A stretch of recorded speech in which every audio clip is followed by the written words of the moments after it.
बिस्मिल्लाहिर्रहमानिर्रहीम। टेस्टी। जी हाँ, आज हम बनाएंगे बहुत ही टेस्टी फ्रेश प्लम जूस। यरकान के मरीजों के लिए ये बहुत मुफीद माना जाता है क्योंकि ये जिगर की गर्मी को निकाल बाहर करता है। इसके अलावा कब्ज़ और आंतों की बहुत सी बीमारियों का इलाज है। तो चलें आज की इस छोटी सी रेसिपी का आगाज़ इस दुआ के साथ करते हैं। अल्लाह आप सबका दस्तरखान सजाए रखे और हम सबको सेहत और ईमान का रिज़्क़ अता फरमाए। टेस्टी। जी, तो यहाँ पे मेरे पास 1 किलो आलू बुखारे थे जिसे मैंने अच्छी तरह से वॉश करने के बाद सॉस पैन में ऐड कर दिया है और 1 गिलास पानी डाल के इसे चूल्हे पे चढ़ा दिया है। इसे हमने दरमियानी आंच पे तकरीबन 2 से 3 मिनट के लिए पकाना है। वैसे तो आलू बुखारे की शरबत की बहुत सी रेसिपीज़ मैं पहले भी आपके साथ शेयर कर चुकी हूँ जिसमें हमने ना तो इसे उबाला था ना ही पकाया था, वैसे ही रेडी किया था। जूसेस और ड्रिंक्स की बहुत सी रेसिपीज़ आपको इस चैनल की प्लेलिस्ट में मिल जाएंगी इंशाल्लाह। तो 2 मिनट के बाद ही आप देखेंगे कि आलू बुखारे की जो स्किन है ये उतरना शुरू हो जाएगी। इसका मतलब है आलू बुखारा अच्छी तरह से गल चुका है। अच्छा, ये जो आलू बुखारे मैं यूज़ करी हूँ ये बहुत ही छोटे साइज़ के हैं। आपके पास छोटे बड़े जो भी आप इस्तेमाल कर सकते हैं, रेसिपी सेम ही होगी, ठीक है। असल में ये जो आलू बुखारे मैं यूज़ करी हूँ ये बहुत ही खट्टे होते हैं, वैसे खाए नहीं जाते हैं। तो मैंने सोचा क्यों ना इसका जूस बना के घर वालों को पिलाया जाए। तो चूल्हे की आंच को बंद करने के बाद पोटैटो मैशर की मदद से हम इन्हें अच्छी तरह से मैश कर लेंगे जिसकी वजह से इसकी स्किन और गुठलियाँ गूदे से अलग हो जाएंगी।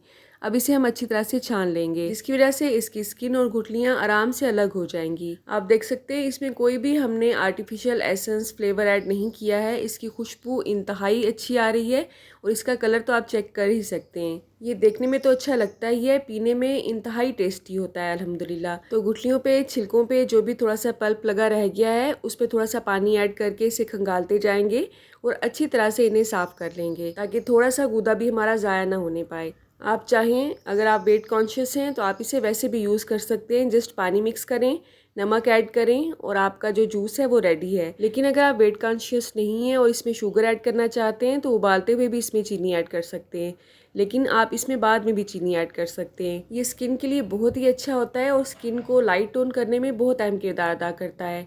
तो अल्हम्दुलिल्लाह पल्प हमारा बिल्कुल रेडी है। अगर आप इसे पकाना नहीं चाहते हैं, आप वैसे भी इसको छोटे छोटे पीसीज में काट के ब्लेंडर जग में ऐड कर सकते हैं। चीनी ऐड करके इसमें थोड़ा सा नमक ऐड करें तो आपका जूस रेडी हो जाता है। उसका टेस्ट थोड़ा सा डिफरेंट होता है। अगर आप इसे पका के रेडी करते हैं तो इसका टेस्ट बिल्कुल अलग होता है कच्चे आलू बुखारे वाले शरबत की निस्बत। तो चीनी की बजाय अगर आप इसमें स्टीविया ऐड करते हैं तो ये मज़ीद हेल्दी हो जाता है। स्टीविया वाइट कलर का एक पाउडर होता है जिसे पौधों से एक्सट्रैक्ट किया जाता है। इसमें कैलोरीज बिल्कुल भी नहीं होती हैं, तो ये वेट कॉन्शियस लोगों के लिए एक नेमत माना जाता है। इसका वेट बिल्कुल इसबगोल की तरह होता है। अगर आपने कभी इसबगोल यूज़ किया हो तो आपको पता होगा कि ये कितना लाइट वेट होता है। तो अगर आप इसकी थोड़ी सी क्वांटिटी भी बाय करते हैं तो ये अच्छी खासी मिकदार में मिलता है आपको। ज़रूरी नहीं है कि आप ब्लेंडर जग में ही इसे मिक्स करें।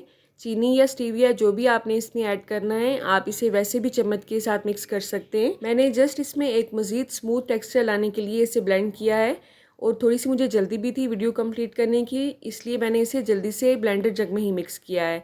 तो ब्लेंड करने के बाद थोड़ा सा कलर में फ़र्क आएगा, लेकिन जैसे जैसे वक्त गुजरेगा इसकी झाग ख़त्म होगी, ये दोबारा से रेड कलर में आ जाएगा इंशाल्लाह। अब घर में कुछ लोगों को ये गाढ़ा और पल्पी अच्छा लगता है और कुछ लोगों को ये पतला अच्छा लगता है, तो आपने सबकी पसंद के हिसाब से उनको सर्व करना है, ये ठीक है। घर में कोई भी गेस्ट आता है तो फ्रेश जूसेस अगर आप सर्व करते हैं तो वो बहुत इंप्रेस होता है। हेल्दी भी होता है ये और देखने में भी अच्छा लगता है। आप कहाँ से और किस सिटी से मेरी वीडियोस को वॉच करते हैं अगर आप कमेंट बॉक्स में बताएंगे तो मेरे लिए ये नाम से कम नहीं होगा। अल्लाह आप सबका दस्तरखान से जारी रखे और हम सबको सेहत और ईमान का रिज़्क़ अता फरमाए।